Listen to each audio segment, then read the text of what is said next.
આપણે ગોપનાથથી જો રોજ્યા આવ્યા છે, રોજ્યા કાળ ભૈરવ દાદાનું મંદિર છે, ત્યાં આપણે દર્શન કરવાના છે અને અહીંથી આપણે કોટડા જવાના છે. તો મારા બ્લોગમાં બના રહેજો. હાલો માય યુટ્યુબ ફેમિલી, મારા નવા સ્વાગત છે. હર હર મહાદેવ, જય દેવભૂમિ દ્વારકા. તો આપણે આનથી કોટડા જવાના છે, તો મારા બ્લોગમાં બના રહેજો.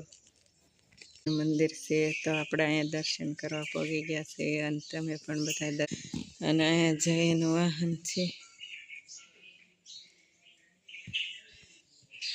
જો આવું કંઈક મંદિર છે. તો આપણે જો મસ્ત મજાના દર્શન કાળ ભૈરવ દાદાના થઈ ગયા છે.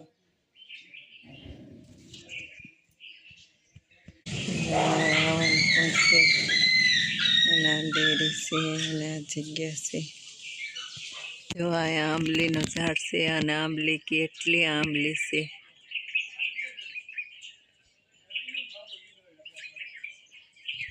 જો આપણે કોટડામાં પહોંચી ગયા છે.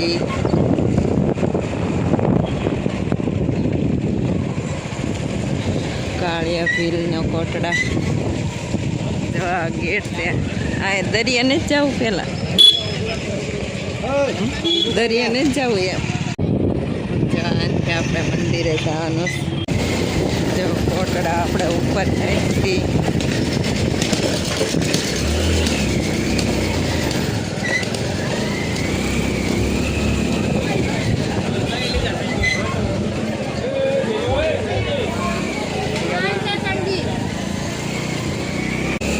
કોટડા મંદિરે પહોંચી ગયા આપણે.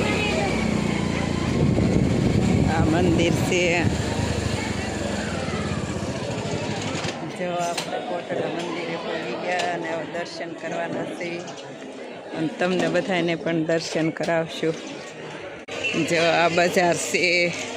અહીંયા જો પ્રસાદી, કંકુ, શ્રીફળ, સુંદડી અને એવું બધું મળે છે. અહીંયા જો શ્રીફળ વધારે છે. જો આપણે કોટડા પહોંચી ગયા છે અને ટાંકાના દર્શન કરવાના છે. તો જો આ મંદિર છે.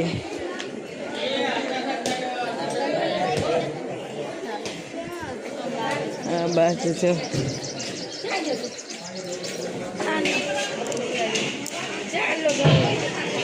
જો શ્રાવણમાંના તમે પણ બધા દર્શન કરી લેજો.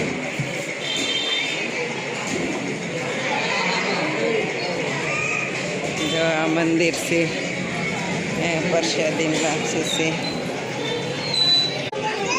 જો અહીંથી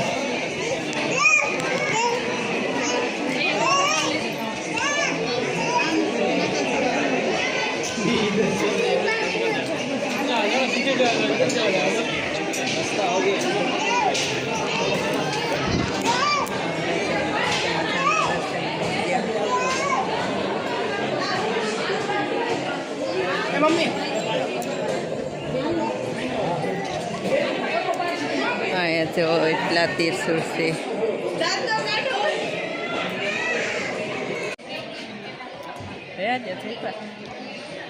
અહીંયા જો કેટલા મસ્ત ઝાડવા મળે છે.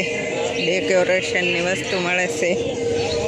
જો અહીંયા દુકાનમાં ડેકોરેશનની વસ્તુ મળે અને આજથી આપણે તમને દરિયો દેખાડવાના છે.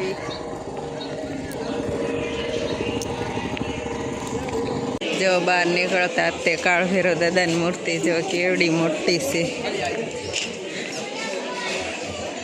તો આપણે અહીં દર્શન કરવાના છે.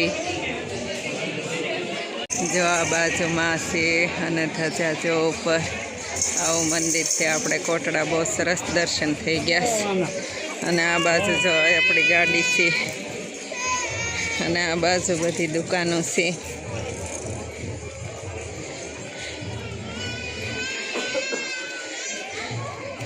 તો જો મસ્ત મજાના આપણે કોટડે દર્શન થઈ ગયા અને બેઠે જવાના છે. અહીંથી જો અહીંયા શંકુ ને એવું મળે છે.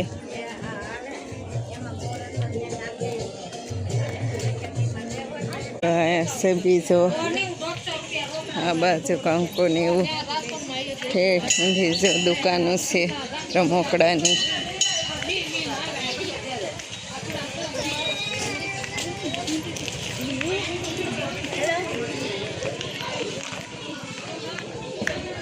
આ બાજુ જો મંદિર છે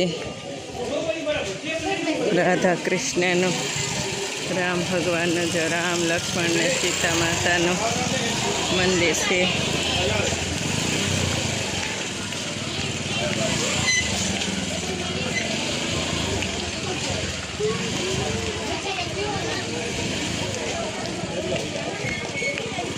જો અહીંયા ડેરી છે, ખેતર પાળ દાદા. જો આપણે કોટડા દરિયે આવી ગયા છીએ અને આપણે જો આમ ઉપર દર્શન કરવા ગયા હતા મંદિરે.